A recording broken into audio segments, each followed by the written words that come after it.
Welcome to the deep dive. We're here to help you cut through the noise and get genuinely well informed. Today, we're looking at a recent, well, what people are calling a wild Wednesday in Major League Baseball. It was a night that, based on the game recaps and analyses we've got here, really just summed up how unpredictable baseball can be. So, our mission today is to unpack the most interesting matchups from that night. We'll pull out key insights on performance, strategy, and what these results actually mean for the season going forward. We want you to leave this deep dive really understanding the stories shaping the league right now. Exactly. And it's definitely more than just looking at the box scores. We're digging a bit deeper. We'll connect some dots, look at the team philosophies, maybe some unexpected weaknesses that popped up, and those moments that could genuinely be turning points. I think you'll find some real aha moments here as we see how these single games ripple outwards. Absolutely. Okay, let's unpack this, starting with the game that, well, everyone was buzzing about the next day. Yeah, we really have to kick off with Philadelphia. The Phillies didn't just beat the Atlanta Braves. The sources are calling it a historic offensive explosion. The final score, a staggering 19-4. I mean, for the Braves, that's described as more than just a loss. It's a profound public embarrassment. But for the Phillies, it felt like a real declaration. Their offense was just relentless, like a machine. They pounded out hits, turned almost everyone who got on base into a run. Bryce Harper and that whole lineup, they seemed to find a groove early and just never let up. It turned a big division rivalry into like glorified batting practice. They weren't just swinging wildly either. They were working counts, drawing walks, hitting behind runners. It was a really disciplined dismantling. Yeah. And what's so fascinating, I think, is the psychological aspect for the Phillies. This wasn't just, checking off a win. It feels like a real statement, maybe even a kind of internal shift for a team that, despite having talent, has sometimes struggled to be consistent. A win like this, it doesn't just change their spot in the standings. It could actually shift the whole belief system in that clubhouse. It confirms their potentials to themselves and sends a message across the league. It really suggests they might have finally hit their stride, that they're a top contender capable of these huge offensive outbursts, even against a team like the Braves with good pitching. The big question now is, can they keep it up, maintain that momentum? And then you flip it and look at the Braves, a 15-run defeat. That's a massive wake-up call, the highest order, really. It just glaringly exposed some potential weaknesses, didn't it? Especially in their bullpen. One analyst we read basically called it a slow-motion car crash. Watching their relievers pitch after pitch seemed to unravel their composure. It wasn't just missing the zone. We saw velocity dips, a lack of reliable secondary pitches in key spots that just cascaded into walks and hittable pitches, and the Phillies, well, they feasted. It also raises questions about their defense under that kind of sustained pressure. Some key plays were missed earlier on. And the psychological hit of a loss that bad. It forces a team to really reassess things, strategy, maybe even just mental toughness. The Braves really need to bounce back fast and show this was just a bizarre anomaly, not something deeper. Right, a wake-up call for sure. But with a team like the Braves, who've shown they can be so good, is it maybe just that an anomaly that gets a bit overblown? Or are you seeing something more systemic, maybe in that bullpen, that this game just brutally exposed? That's the key question, isn't it? And while, any team can have a terrible night the way the bullpen struggled, multiple guys just losing it, command-wise, unable to get swings and misses, it does suggest it might not be entirely isolated.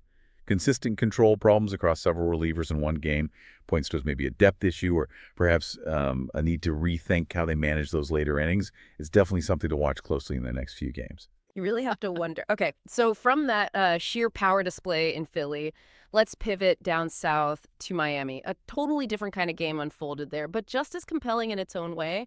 This wasn't about brute force. It was more like a masterclass in resilience and tactical execution. The Marlins managed a tight 7-4 win against the New York Mets. And this game really highlighted, the art of situational baseball. It wasn't about hitting the long ball. It was about manufacturing runs, capitalizing on every small edge. Their small ball strategy, bunting runners over, stealing bases, timely contact hitting instead of just swinging for the fences. It really paid off. They got those clutch 2-out hits that extend innings, put pressure on the Mets defense. This win, it really speaks to their grit, their determination. They might not have the big household names, but they play with a lot of heart and they fight for everything. They often seem to outperform expectations, don't they? They really do. And this game provides such a fascinating contrast in how teams approach things, right? It really underlines how effective that small ball style can still be.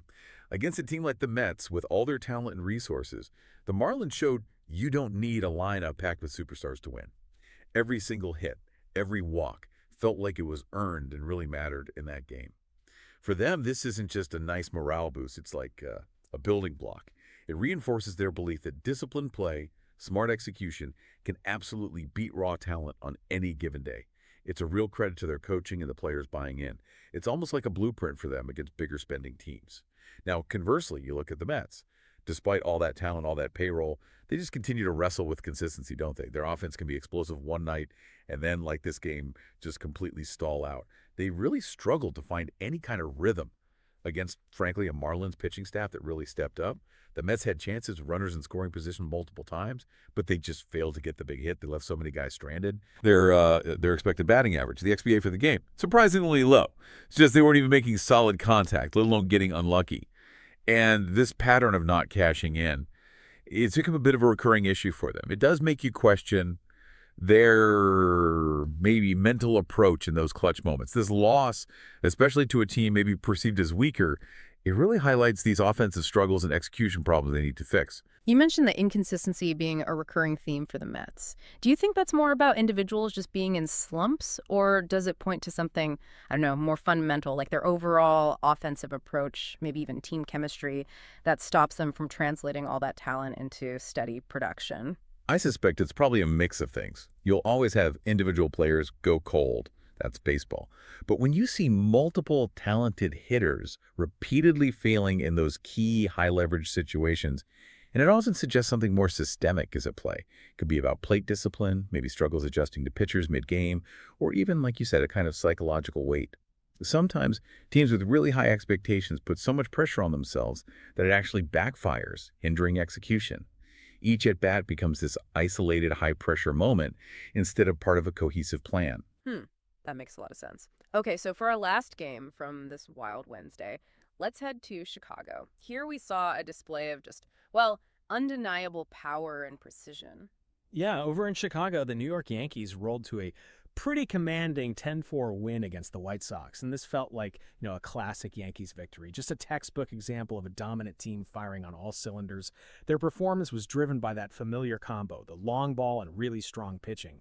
The Yankee lineup was relentless. Key guys hit these towering homers that didn't just score runs, you could almost see them deflate the home crowd. And their starting pitcher, just dominant. Carved right through the White Sox lineup with real precision, managed his pitches efficiently, showed off a great mix, kept hitters totally off balance pretty much all game long. Right. And this win, it just reinforces why the Yankees are seen as such a powerhouse in the American League. Yeah. It wasn't just that they won, it was how they did it. So methodical. It really was a textbook display of a complete team executing. Their offense showed its depth, its power, multiple guys hitting home runs, not just leaning on one or two stars. And the pitching completely backed it up, keeping the White Sox quiet, never letting them build any kind of momentum. This win sends a pretty loud message, doesn't it? The Yankees mean business. They seem to be playing with this renewed sense of purpose. They can beat you in different ways. Now, for the White Sox, this game served as a pretty stark reality check. It really highlighted the gap between them and the league's top tier right now. Their offense just looked, well, anemic compared to the Yankees. Couldn't mount any real threat against that starter. Their struggles, both hitting and defensively, were kind of laid bare. Missed cutoff throws, couldn't string hits together, couldn't generate much hard contact. You look at their team OPS, it tells a story. It just showed the areas they desperately need to improve to be more competitive. The season's long, sure, but they really need to use this as a learning experience, identify those weaknesses, and try to fix them fast. It's almost like the Yankees just provided a live demonstration of what an elite team looks like. But for a team like the White Sox, is a stark reality check like this just crushing for morale? Or can it genuinely spark something, force a reevaluation that leads to improvement? That's a great point. And honestly, it can go either way. It really depends on the leadership in that clubhouse, the team culture. A blowout loss like that can be demoralizing if it's not handled right. Yeah. But for a team maybe trying to find its footing or rebuild, it can also be a really powerful catalyst. It gives you undeniable proof of where you stand and what needs fixing right now. It forces those tough conversations about the roster, player development, strategy, and if they actually embrace those hard lessons, it can lead to real positive changes down the line. Okay, so we've looked at these three really different games, different outcomes, different styles. What's the bigger picture here? What larger truths about the season, or even just about baseball, did this wild night reveal? Well, connecting those threads. This Wild Wednesday really was a snapshot of baseball's unpredictable nature, but also its strategic depth, wasn't it? These games weren't just wins and losses on a schedule. They felt like declarations of intent. You saw that from the Phillies and the Yankees. They were demonstrations of grit and smarts, like from the Marlins.